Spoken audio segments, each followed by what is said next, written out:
Hello and welcome to my vintage audiophile channel. This is my 16th video, and today I'll be doing a history and comparison of the different styles and types of headphones that have been produced over the years. Headphones have been around since practically the beginning of radio days, back in the 40s and stuff like that. They were used mainly for military purposes, operators of radios and stuff like that. Then around the 50s, they started to come out with stuff for the home consumer because the people were starting to really get into owning stereo equipment. The headphones that were out back then as compared to today were very rudimentary. Probably didn't sound that great. That's just my opinion. They were big and bulky, and it wasn't until about the 70s when they really started to hone their craft as far as the makers were concerned, and gave us some of the classics that are out there today. First one I've got in front of me here is from the late 70s. It's an Audio-Technica headphone. It was considered very high class and high end at the time. It had swivel type of headphone ears. It didn't have your standard type of cup like usual. This just had like a Velcro type, or not Velcro, but velour type of thing for, and you just rested it on your ears. It came with the standard 1/4 inch jack on them. That was standard at that time. It wasn't until the 80s when they got into the portable stuff like radios and CD player stuff that they started doing the current 1/8 inch jack that everybody knows and loves these days. These were considered standard back then, kind of big and bulky by today's standards. This pair is very highly regarded. Like I say, even in the 70s, they were starting to hone their craft, and the speakers inside and the headphones themselves were getting better and better quality wise, but just wasn't quite there yet. The technology just wasn't there. But as the 80s came around, started and the miniaturization of everything started, it started like a revolution in sound, so that headphones began to sound better and better and better. The up until last 20 years or so, everything was pretty much wired. They had two different various styles that were competing for each other depending upon how you wanted to listen to your music. Here we have AKG brand. That is a very decent brand. It is considered pretty good by a lot of people. This, as you can see, had really big cups on it. That was so that people could listen to it with the whole ear encapsulated inside the cup. That way you had better noise isolation and blocked out a lot of sound.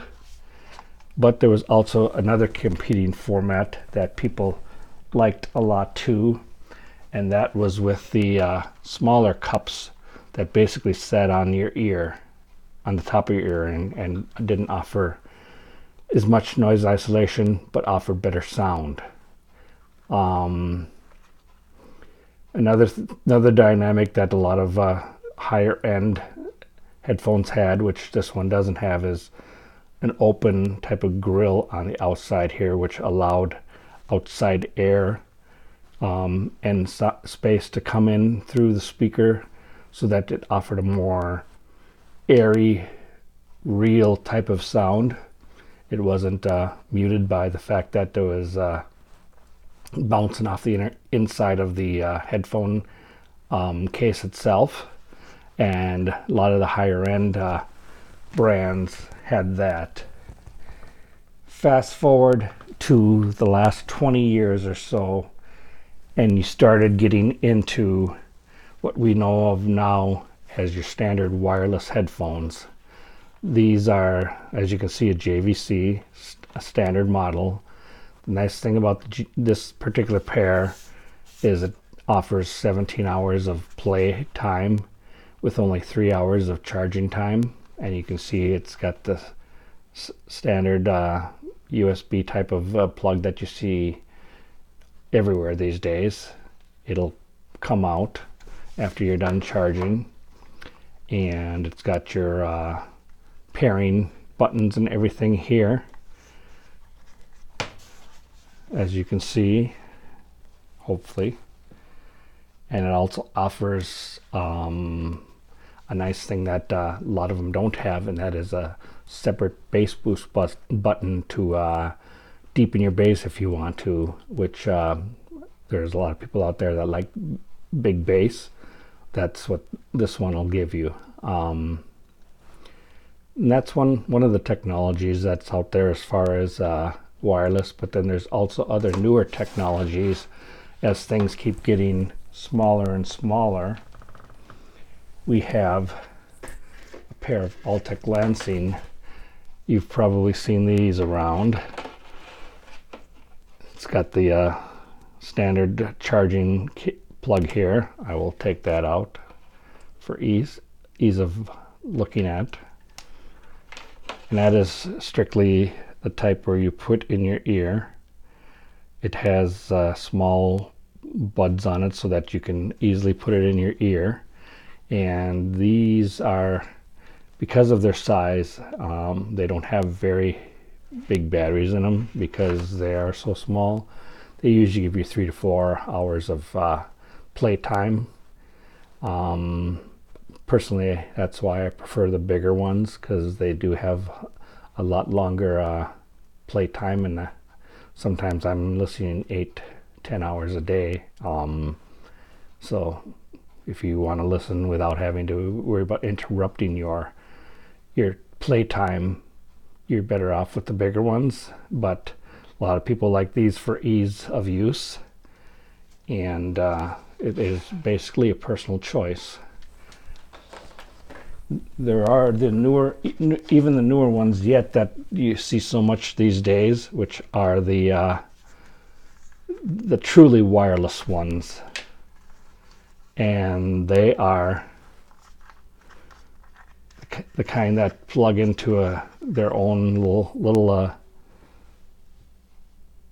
docking station and charge individually. You can pair only one speaker at a time to double the amount of play time if you don't mind listening just with one speaker, or if you want to listen in stereo, you'll have to use both of them. But again, because they are so small, they will only give you like 3 or 4 hours of play time. The charger case itself usually is able to have an extra charge in it, so that when you don't have to have it plugged in all the time to charge.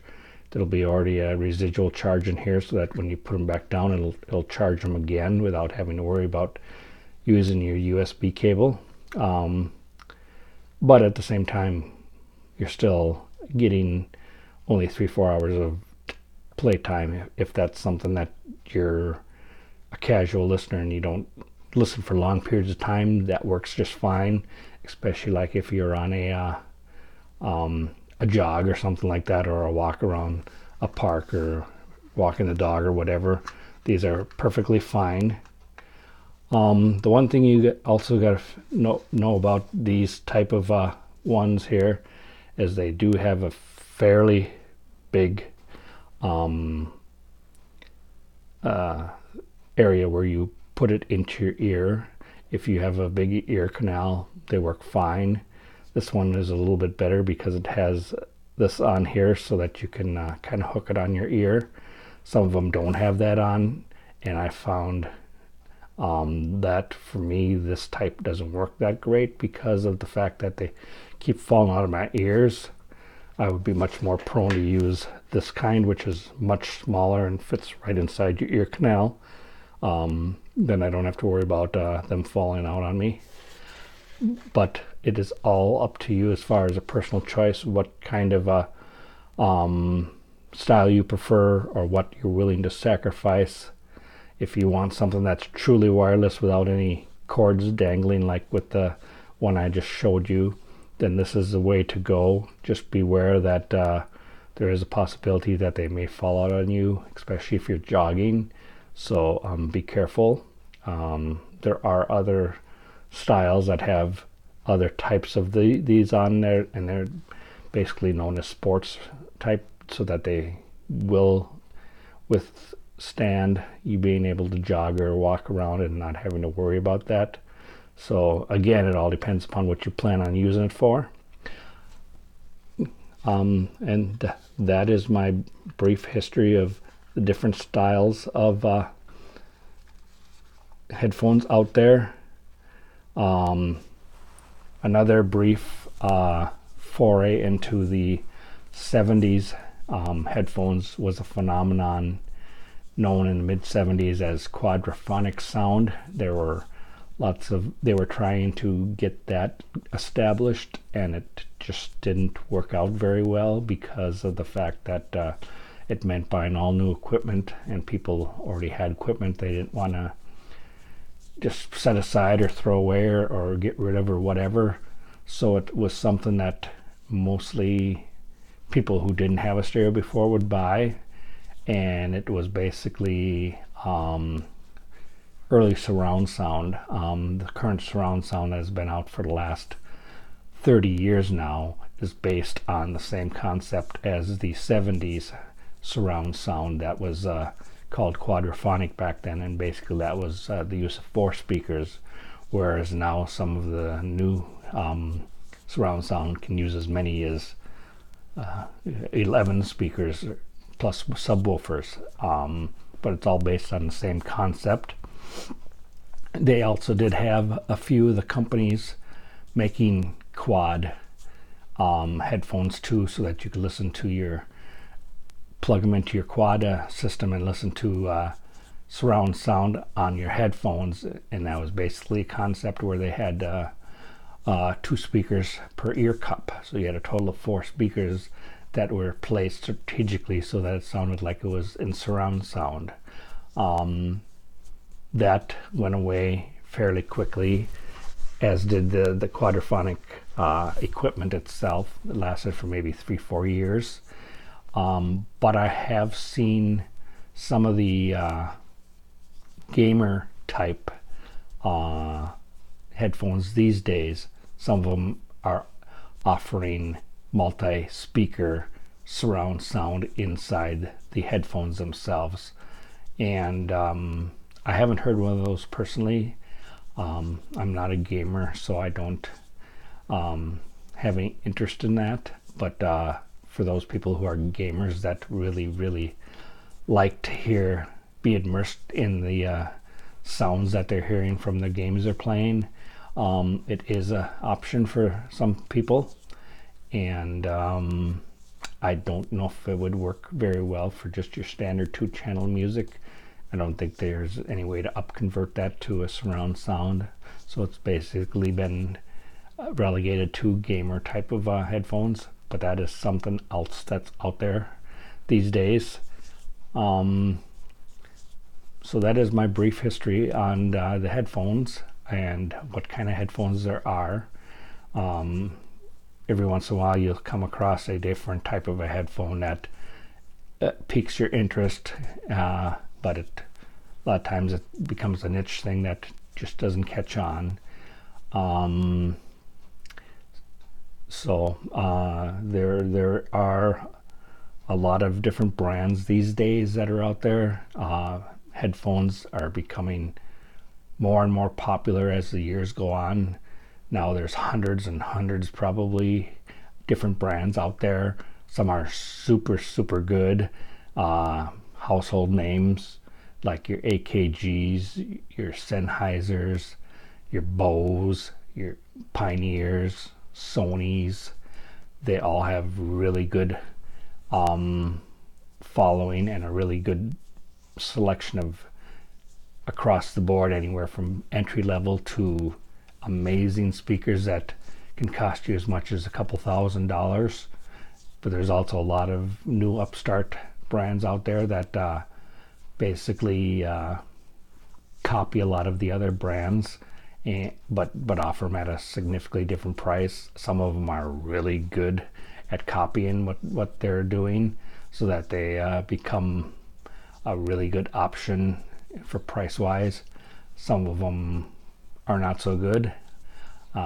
It's just a matter of basically listening to reviews like somebody here on YouTube or other places like Headphone or Amazon or places like that that'll give you objective reviews of something that you might be interested in, to let you know if it's going to be a good buy for you or not.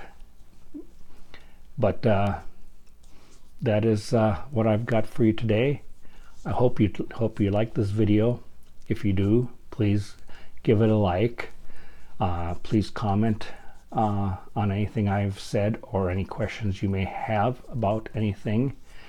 And please subscribe to my channel. Until next time, have a great day. Thank you very much. Bye-bye.